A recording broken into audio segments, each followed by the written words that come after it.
नमस्कार, स्वदेश न्यूज की खास पेशकश में आप सभी का स्वागत है। मैं हूं आपके साथ भागीरथ साहू। राहुल गांधी की लोकसभा सदस्यता रद्द करने के खिलाफ कांग्रेस रविवार को देश भर में संकल्प सत्याग्रह कर रही है। पार्टी के बड़े नेता और कार्यकर्ता सुबह 10 बजे से सभी राज्यों में जिला और ब्लॉक स्तर पर महात्मा गांधी की प्रतिमा के सामने प्रदर्शन कर रहे हैं। पार्टी अध्यक्ष मल्लिकार्जुन खड़गे और महासचिव प्रियंका गांधी दिल्ली स्थित राजघाट पर सत्याग्रह में मौजूद हैं। हालांकि दिल्ली पुलिस ने यहां धारा 144 लागू कर दी है। संकल्प सत्याग्रह के दौरान कांग्रेस अध्यक्ष मल्लिकार्जुन खड़गे ने कहा, राहुल गांधी ने जब इस मुद्दे को उठाया तो उन्हें दबाने के लिए ये भाजपा ने मानहानि के केस का तमाशा किया। ये एक साजिश है जिसके खिलाफ राहुल गांधी लड़ रहे हैं। पूरी कांग्रेस पार्टी उनके साथ खड़ी है। ये सत्याग्रह सिर्फ आज के लिए है, लेकिन ऐसे सत्याग्रह पूरे देश में किए जाएंगे। खड़गे ने कहा कि राहुल गांधी आम जनता के लिए लड़ रहे हैं, तो वहीं कांग्रेस के सत्याग्रह के दौरान प्रियंका गांधी ने प्रधानमंत्री पर निशाना साधते हुए कहा कि आज तक हम चुप रहे हैं, आप हमारे परिवार का अपमान करते गए। मेरे भाई ने कहा, मैं आपसे नफरत नहीं करता, हमारी विचारधारा अलग है। मैं पूछना चाहती हूं कि एक आदमी का कितना अपमान करोगे। उन्होंने कहा कि लगा दो केस मुझ पर, लेकिन सच ये है कि इस देश का प्रधानमंत्री कायर है। तो वहीं कांग्रेस के आंदोलन और सत्याग्रह पर बीजेपी ने पलटवार किया है। मध्य प्रदेश के गृह एवं जेल मंत्री डॉक्टर नरोत्तम मिश्रा ने कहा कि राहुल जी, लोकतंत्र खतरे में नहीं है, गांधी परिवार खतरे में है। आप लोकतंत्र की आड़ मत लीजिए। उन्होंने कहा कि गांधी परिवार अपराधी, भ्रष्टाचारी और ओबीसी का अपमान करने वाले खतरे में है।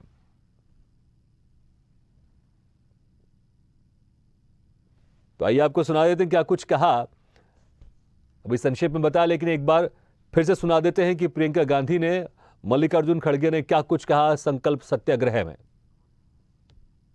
देखिए, राहुल जी किसके लिए लड़ रहे हैं?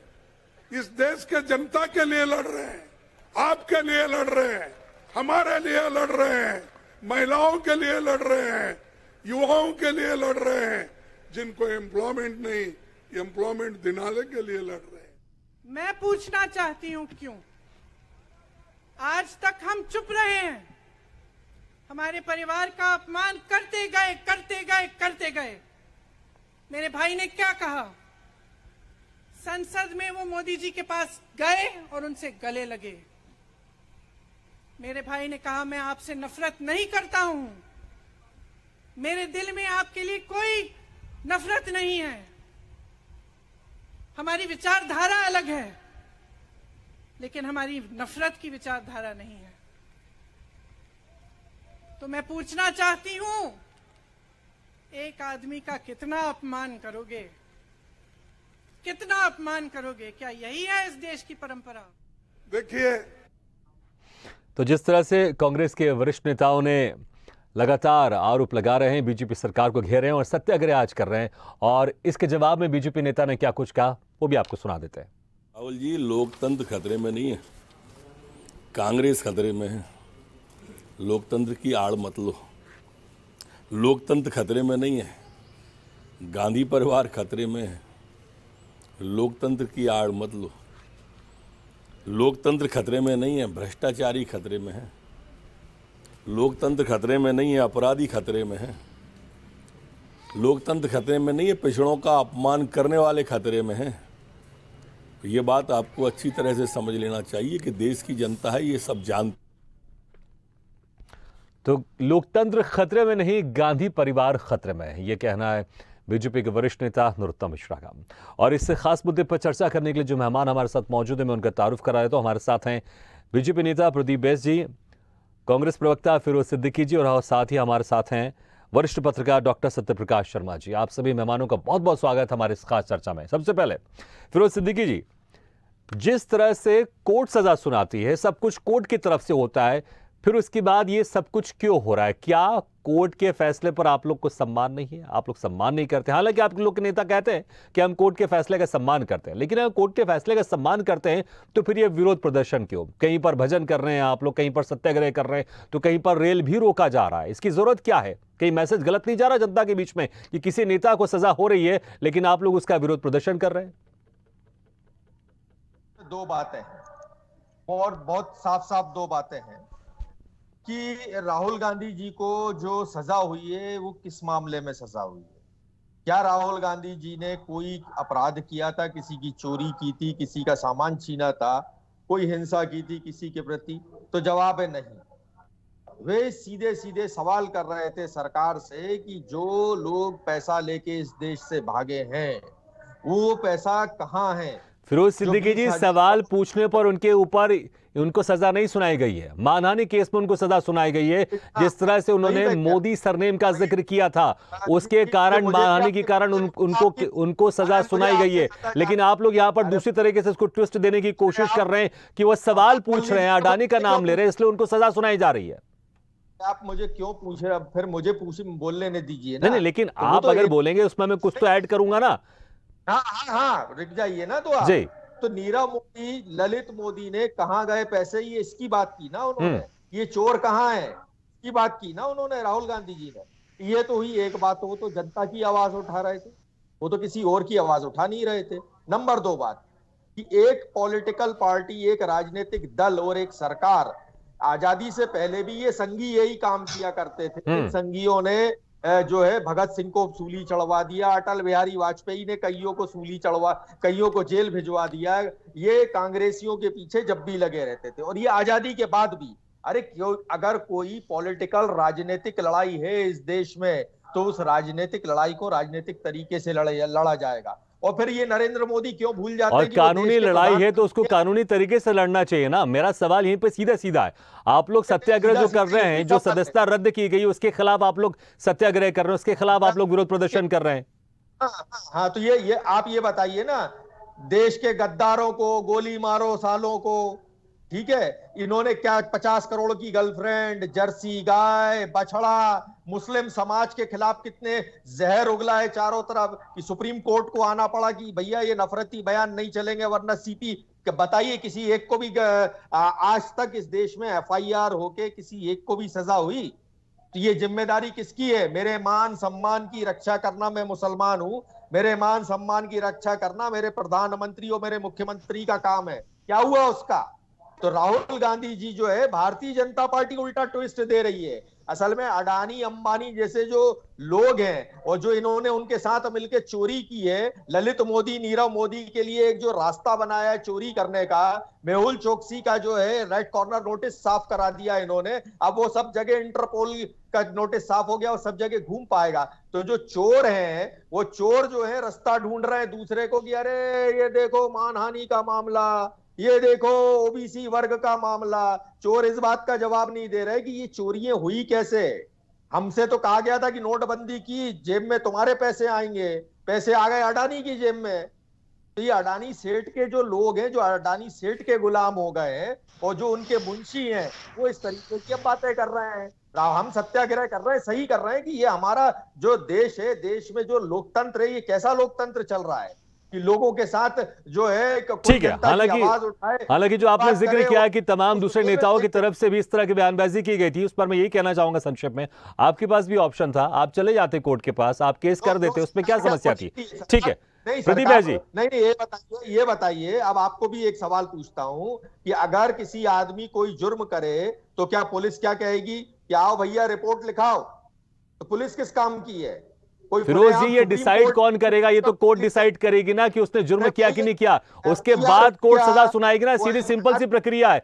तो जो मैं अभी बात कर रहा हूं, ये सजा कोर्ट के द्वारा सुनाई गई पूरी प्रक्रिया के तहत। ठीक है ठीक है ठीक है ठीक है फिरोज जी, अभी बाकी और मेहमानों उनको भी शामिल कर लेता हूँ दोबारा आपके पास। प्रदीप भाई जी, छोटी सी बात थी और बल्कि जो भ्रष्टाचार हुआ था उस पर बातचीत हो रही थी, लेकिन आप लोग ने उसे ऐसा ट्विस्ट कर दिया कि मानहानि केस की तरफ ले गए और आप लोग ने राहुल गांधी की आवाज दबाने की कोशिश की, क्योंकि आप राहुल गांधी से डर गए थे और इसलिए आपने राहुल गांधी की सदस्यता भी रद्द कर दी। इतनी जल्दी कर दी कि मुश्किल 24 घंटे में नहीं लगा। यह आरोप कांग्रेस की तरफ से।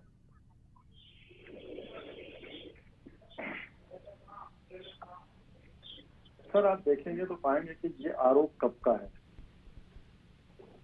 अब अगर सरकार या संसद न्यायालय के कार्य में हस्तक्षेप करे तो कांग्रेस के मित्र ये जितनी कहानी बता रहे थे या जितनी बात कर रहे थे, तो मैं एक बात रख लेता हूँ, फिर उसके बाद इसी वापस इस चर्चे पे आता हूँ। पंडित जवाहरलाल नेहरू जी इस देश के प्रधानमंत्री कब बने? कांग्रेस के मित्र बता सकते हैं कब बने? आप बता दीजिए, आप बता दीजिए, उसमें क्या है? आप अपनी बात रखें, पूरी कंप्लीट कर लीजिए। 1946 में ही बन गए। और ये हमसे आरोप लगाते हैं अंग्रेजों का दलाल होने का, अंग्रेजों का पता नहीं क्या क्या आरोप लगाते हैं। लाला लाजपत राय को छोड़ करके कोई ऐसा बड़ा नेता मुझे बता दीजिए जो कि काला पानी की सजा ले पाया हो, फिजिकल उस पर कोई प्रॉब्लम आई हो, जेल में गया हो। नेहरू जी का जेल होता था, पिकनिक होती थी, जेल नहीं होता था। तो कांग्रेस जिस बात का प्रीमियम अभी तक काटती आ रही है और देश की जनता को अब तक मूर्ख बनाती आ रही थी, अब वो दिन लग गए। ये सत्याग्रह नहीं है, ये दुराग्रह कर रहा है। आपको क्षमा याचना करनी चाहिए थी। और आप नहीं, लेकिन आपने भी कोई बड़ा दिल नहीं दिखाया, आपने कोई बड़ा दिल नहीं दिखाया, क्योंकि इस तरह के राजनीतिक बयान बहुत सारे आते हैं चुनाव के समय। आपने बस उस बात को पकड़कर आपने कानूनी दांवपेच में फंसाने की कोशिश की आपने। एक मिनट सर, एक मिनट। आप निश्चित तौर पर भाई साहब, आप जो कपिल सिब्बल जी का, वो हमारे नेता नहीं है, वो कांग्रेस के भी नेता नहीं है। इसी जमाने में कांग्रेस के बड़े नेता हुआ करते थे, उनका एक स्टेटमेंट आया है। उस स्टेटमेंट को आप देखेंगे तो आप पाएंगे वो कहते हैं कि अगर आपकी सजा 2 साल या 2 साल से ज्यादा की हो जाती तो आपकी सदस्यता स्वतः रद्द हो जाती। वो केवल इसलिए हल्ला मचा हुआ है, इसके पहले 199 लोगों की इस प्रकार से सदस्यता रद्द हो चुकी है। राहुल जी कोई पहले ऐसे व्यक्ति नहीं है। अब चूंकि राहुल जी है, इसलिए ज्यादा हो हल्ला हो रहा है, अन्यथा ये कोई अकानूनी असंवैधानिक बात नहीं हुई है। 199 लोगों की इससे पहले सदस्यता जा चुकी है इन्हीं कारणों से। न्यायालय है, न्यायालय का अपना प्रोटोकॉल है, न्यायालय अपने हिसाब से काम करती है, सरकार का उसमें कोई दखल नहीं होता। ठीक है, सरकार के इसमें कोई दखल नहीं होता। ठीक है सत्यप्रकाश शर्मा जी, क्या वाकई इसमें बीजेपी सरकार का कोई दखल नहीं था? जो भी सारी हुई कानूनी प्रक्रिया के तहत हुई, बीजेपी इससे दूर थी, लेकिन कांग्रेस इस तरह से जताने की कोशिश कर रही है कि सारी बीजेपी सरकार के दबाव में हुआ है, क्योंकि जैसा कांग्रेस कह रहे हैं कि राहुल गांधी से बीजेपी डरती है, या फिर जो प्रक्रिया का पालन किया गया वो पूरी कानून सर्वसम्मत के साथ किया गया। और बल्कि अक्सर एक पब्लिक के बीच में एक परसेप्शन था कि किसी भी बड़े नेता को सजा नहीं मिलती। अक्सर हमने देखा है, पब्लिक कहती है कि किसी भी केस में बड़े नेता को सजा नहीं मिलती, बड़े लोगों को सजा नहीं मिलती। लेकिन अगर किसी मामले में सजा मिली है तो फिर इस तरह का हंगामा क्यों है बरपा? देखिए भागीरथ जी, सबसे पहली बात तो भारतीय संविधान में एक बड़ा अच्छी चीज है जो शायद दुनिया में कम देखने को मिलती है। यह सेपरेशन ऑफ पावर से तीनों से लगते हैं। तो मैं एक चीज तो कहना चाहूंगा कि कोर्ट जो भी कह रहा है उस पर मैं कोई कमेंट नहीं कर सकता, लेकिन या जो भी उसका वर्डिक्ट है, लेकिन ये यथार्थ है कि इसके पीछे क्रिमिनोलॉजी जरूर दिखती है, जो कहीं ना कहीं भारतीय जनता पार्टी के सामने राहुल गांधी जो ओल्डेस्ट पार्टी है देश की, उसके लीडर को किस तरीके से घेरा जा रहा है, ये कांग्रेस आरोप लगा रही है।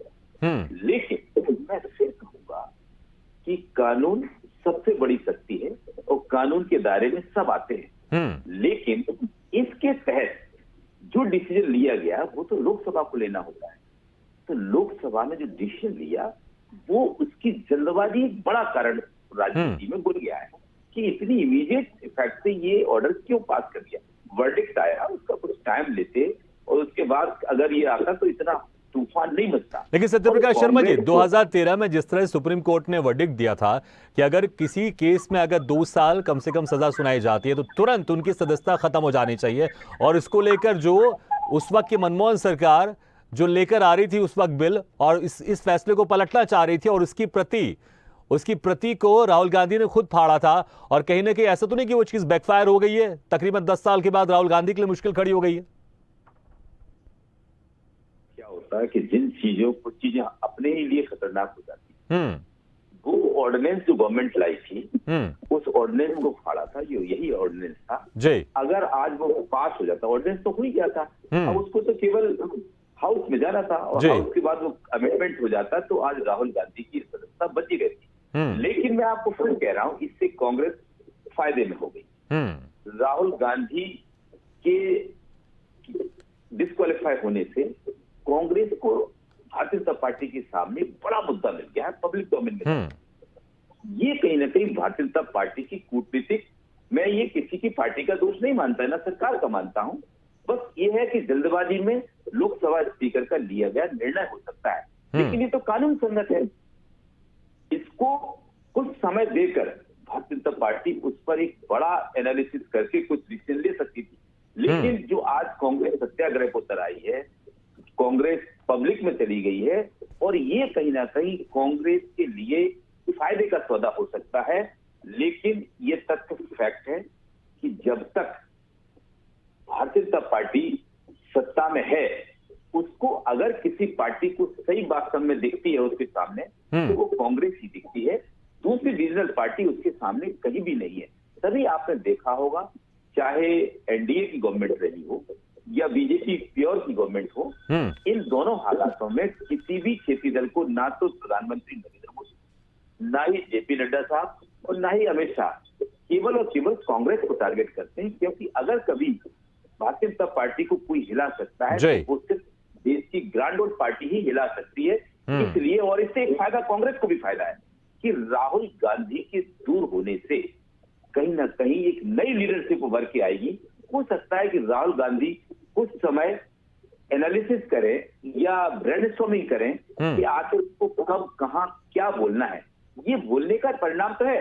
देखिए, अपोजिशन का हमेशा धर्म है कि वो दूसरी अपनी पार्टी पर आरोप लगाए, लेकिन एनालिसिस या ठीक है, आपने जो अभी लास्ट में जो बात बोली कि कहीं ना कहीं ये बोलने के कारण इस तरह से जो अभी ये मामला चल रहा है, हालांकि अब कांग्रेस इसको बनाने की कोशिश कर रही है, लेकिन फिरोज सिद्दीकी जी, देखिए मैं फिर वही कहूंगा जैसे उस वक्त मैंने कहा था आपसे कि आप लोग ये जताने की कोशिश कर रहे हैं कि राहुल गांधी की आवाज को दबाने की कोशिश की जा रही है, लेकिन जो राहुल गांधी ने ये बयान दिया है उसी बयान के आधार पर कोर्ट ने सजा सुनाई है। अभी आप लोग के पास है समय, आप लोग के पास 30 दिन का जो सस्पेंड करके रखा हुआ उनकी सजा को, आप लोग हायर कोर्ट में जा सकते हैं। लेकिन पब्लिक के बीच में जो आप लोग एक कन्विंस करने की कोशिश कर रहे हैं, क्या आपको लग रहा है कि पब्लिक इस बात से मान लेगी? क्योंकि पब्लिक के बीच में परसेप्शन हमेशा ये रहता है कि किसी बड़े नेता को सजा नहीं मिलती है, और अक्सर देखा जाता है क्योंकि पब्लिक को फिल्मों से बड़ा पसंद है, वो देखते हैं कि कोई बड़ा नेता या कोई अगर बड़ा इंसान को सजा मिल रही है तो कहीं ना कहीं पब्लिक को लगता है कि कानून कहीं ना कहीं ठीक काम कर रही है। इसको आप इस चीज को कैसे इसको आप मोल्ड करेंगे, ये बताने की कोशिश करेंगे कि राहुल गांधी के साथ वाकई गलत हो रहा है जब कानून सम्मत और कानून ने सजा सुनाई है? देखिए, मैंने फिर कहा ना कि अगर राजनीति पूरे देश में ऐसे ही चलने लगेगी, और अगर मेरी डिबेट निकाल लीजिए, सत्य प्रकाश जी तो मेरे साथ कई बार डिबेट में आते हैं, वरिष्ठ पत्रकार हैं, मेरी डिबेटें निकाल लीजिए, ये भारतीय जनता पार्टी के श्रीमान जी की डिबेटें निकाल लीजिए, तो पता ये चलेगा हम दोनों, इतने केस लग गए हम दोनों के ऊपर कि हमें इतनी बार जेल हो जाएगी मानहानि के मामले में। कोई भी चीज एक पॉलिटिकल अप्रोच होती है। मैं कहता हूं कि ये असल में क्या है, ये ओरिजिनल भारतीय जनता पार्टी अब समाप्त हो गई। नहीं, लेकिन फिरोज जी देखिए, मेरा सवाल यहीं पर है ना, आपने खुद कहा कि आपको कई बार जेल हो जाएगी, लेकिन ये तो कानून डिसाइड करेगा ना। कानून में सब पहले से ही उसमें चीज है, उसको बीजेपी ने नहीं बनाया। अगर कोई गलत करेगा तो कानून के अनुसार उसको सजा मिलेगी। अगर आप इस पर थोड़ी कह सकते कि बीजेपी ने मुझे, ये बीजेपी की सरकार क्या तो मुझे सजा दिला रही। कानून में सारी चीज बनी हुई है पहले से। अगर आप कुछ गलत करेंगे आपको कानून के हिसाब से सजा मिलेगी। वही हम कह रहे हैं ना कि अब ये भारतीय जनता पार्टी राजनीतिक औजारों के जगह जो है अब कानून जो है कोर्ट के अंदर जाके लड़ाई लड़ने लगी है। आप पूछिए ना कि पत्रकार सवाल पूछे तो फिरोज जी आप क्या कहना चाहते हैं? देखिए एक बहुत नहीं, ठीक है, एक बहुत एक अहम सवाल है, प्लीज मैं एक सवाल पूछ ले, एक बहुत एक अहम सवाल है। क्या अगर कोई बड़ा नेता हो तो उस पर कानून लागू नहीं होना चाहिए? कोई बड़ा नेता है इसलिए उसको छोड़ देना चाहिए, कानून से उसको परे कर देना चाहिए, क्या ऐसी होना चाहिए? अगर कानून बना है तो कानून सबके ऊपर लागू होना चाहिए। हाँ, तो अब आप तो पत्रकार हैं जी, तो अब आप ये बता दीजिए, क्या 67 पत्रकारों पे आतंकवाद के विरोध में धाराएं लग सकती हैं? क्या पत्रकारों के ऊपर जो है देशद्रोह की धाराएं लग सकती हैं? क्या पत्रकारों को सवाल पूछने में किसी पत्रकार के हिसाब में 1,500 रुपए की कमी हो तो ईडी उसको जेल 1.5 साल जेल करा दे? क्या ये हो सकता है? तो जो राजनीति है, राजनीतिक आरोप है। किसी ने एक रैली में जब बात की, किसी ने एक रैली में कोई बयान दिया, और अगर ऐसे बयानों को लेकर कार्रवाइयां होने लग जाएंगी पूरे देश में, और सत्ता पक्ष जो है असल में ये क्या, ये डरपोक लोग हैं, ये जो है डरे हुए लोग हैं, ये नीरव मोदी से पैसे लेते हैं, कभी नीरव मोदी का तो सीधे कनेक्शन। यही नहीं, ठीक है, इसी सवाल को मैं प्रदीप जी से पूछूं। प्रदीप जी, जैसे मैंने उस वक्त भी कहा कि आप लोग बड़ा दिल रख के आगे बढ़ सकते थे, क्योंकि इस तरह के बयान बहुत सारे नेता देते हैं। इस पे मैं इस बात से मैं बिल्कुल सहमत हूं फिरोज सिद्दीकी साहब से कि इस तरह के बहुत सारे बयान पटल पर भी हैं, बहुत सारे बयान पब्लिक प्लेटफॉर्म पर भी है। अगर उन सब पर केस दर्ज किया जाए तो कितने नेताओं को उसमें केसेस हो सकते हैं, कितने नेताओं को सजा हो सकती है। लेकिन यहां पर जानबूझ के राहुल गांधी है, क्योंकि आप लोग एक रणनीति के तहत राहुल गांधी को घेरने की कोशिश कर रहे हैं और इसलिए आपको लगा कि ये कानून के हिसाब से फिट बैठता है, हमको घेर लेना चाहिए, सजा हो सकती है। मैं और प्रदीप जी दोनों अंदर चले जाएंगे कई सालों के लिए। प्रदीप जी, यही कांग्रेस का बड़बोलापन और यही कांग्रेस का एरोगेंस, कि एक बार की बात होती तो एक बार के लिए क्षम्य है, एक बार के लिए इग्नोर किया जा सकता है। लेकिन जब देखिए क्या होता है ना, जब टीम जीतती है ना तो कैप्टन ट्रॉफी लेने जाता है, और जब टीम हारती है तो भी कैप्टन को ही फेस करना पड़ता है। तो जो कैप्टन होने का जो प्रीमियम मिलता है ना, उसकी सजा भी आती है। तो राहुल गांधी जी कोई सामान्य व्यक्ति तो है नहीं, कांग्रेस के राजकुमार हैं, देश के सांसद हैं, एक बहुत प्रिय व्यक्ति हैं। तो उनपे ये जो प्रीमियम के जो प्राइसेस है ना, ये लागू होंगे। कुछ बातें ऐसी होती हैं जो सार्वभौमिक सत्य होती हैं। लेकिन इसके इतर मैं कहना चाहूंगा कि एक बार की बात होती है, आप देश के बाहर जाएंगे और आप जो है समाज की बुराई करेंगे और आप उसको गालियां देंगे, और फिर आप चाहेंगे कि आपको गांधी परिवार का होने का प्रीमियम भी ले, तो ऐसा नहीं चलेगा। ये देश संविधान से चलता है, कांग्रेस पार्टी के नियम से नहीं देश चलता है। और ये जो बार बार की बात है, आप उठा के देख लीजिए। ठीक है, तो बीजेपी ने इसको क्लियर कर दिया है। अब विपक्षी पार्टियों से कानून के हिसाब से भी लड़ा जाएगा और एक भी मौका नहीं छोड़ा जाएगा जहां लगेगा बीजेपी पार्टी को कि ये कानून के तहत सामने वाली पार्टी के नेता को फंसा सकते हैं या सामने वाली पार्टी के नेता को सजा दिला सकते हैं। तो बीजेपी अब इसी स्टैंड में आगे बढ़ने वाली है, क्योंकि पॉलिटिकली इनकी हैसियत ही नहीं रह गई है ना, राजनीति अब ये रहे नहीं है। सत्यप्रकाश शर्मा जी, क्या ठीक है, सत्यप्रकाश शर्मा जी, क्या अब जो राजनीतिक लड़ाई है अब वो आगे चल के कानूनी तौर पर और ज्यादा दिखाई देने वाली है? क्योंकि कानूनी तौर पर सजा मिलता है तो पार्टी आराम से कह देती है कि नहीं, हमारे कारण थोड़ी कानून ने अपना काम किया, कोई गलत करेगा उसको सजा मिलेगी। देखिए एक चीज बताएं, आज इस टॉपिक पर देश में एक चीज पैरेलली और भी चल रही है, जो कांग्रेस का एलिगेशन है, और एक बात सही भी है कि देश की जनता इस चीज को जानना चाहती है। अगर हम बात करते हैं अडानी वाली बात, तो अगर राहुल गांधी पार्लियामेंट में कोई चीज लेकर आते हैं और वो किसी रिपोर्ट के आधार पर लेके आते हैं, तो सरकार की ये ड्यूटी बनती है कि उसका जवाब जनता के पास आना चाहिए, चाहे वो राहुल गांधी उठाए या कोई साधारण सा सांसद उठाए राज्यसभा का या किसी भी। तो ये सरकार की ड्यूटी है, पर उस चीज को डिलीट करना ये कहीं ना कहीं सरकार को। ठीक है सत्यप्रकाश शर्मा, समय कम है, एक लास्ट में संक्षेप में सवाल का जवाब दीजिएगा। क्या जनता के बीच में जो मैसेज जा रहा है, ये क्योंकि जिस तरह से कांग्रेस की तरफ से विरोध प्रदर्शन किया जा रहा है, क्या ये मैसेज सही जा रहा है या गलत जा रहा है? या जनता को कहीं ऐसा तो नहीं लग रहा है कि अगर कानून ने सजा सुनाया है तो फिर कांग्रेस पार्टी की तरफ से विरोध प्रदर्शन क्यों किया जा रहा है? क्या इसलिए सिर्फ राहुल गांधी है, बड़े नेता हैं इसलिए? देखिए ये तो ठीक बात है कि राहुल गांधी जिस फैमिली को बिलोंग करते हैं उसकी लेगेसी है देश की इतिहास में। और आपको फिर बताऊं कि कांग्रेस में भले ही कुछ लोग कैसे भी रहे हों, लेकिन पंडित नेहरू 47 में जब देश के प्रधानमंत्री बने, उस समय देश। ठीक है सत्यप्रकाश शर्मा जी, समय कम है, मुझे लगता है कि नहीं तो बड़ा ये वास्ट टॉपिक, इस पर और चर्चा हो सकती है, लेकिन समय कम है। बहुत बहुत शुक्रिया आपसे मेहमानों का, प्रदीप बैस जी, फिरोज सिद्दीकी जी, डॉक्टर सत्यप्रकाश शर्मा जी, बहुत बहुत शुक्रिया। लेकिन जिस तरह से राहुल गांधी को सजा मिली, सजा मिलने के बाद उनकी लोकसभा की सदस्यता समाप्त कर दी गई है, उसके बाद कांग्रेस पार्टी पूरे देश भर में लगातार विरोध प्रदर्शन कर रही है। तो आज संकल्प सत्याग्रह के रूप में आज विरोध प्रदर्शन किया गया, लेकिन ये देखना होगा कि अभी सत्याग्रह आगे चलकर कितना फायदा पहुंचाता है कांग्रेस को, या फिर बीजेपी को इससे फायदा होता है, या फिर बीजेपी को इससे नुकसान होता है, ये देखने वाली बात होगी। इसी के साथ हमारी इस खास पेशकश में फिलहाल इतना है, लेकिन खबरों का सिलसिला लगातार जारी। आप देखते रहिए स्वदेश न्यूज़, सबसे पहले देश।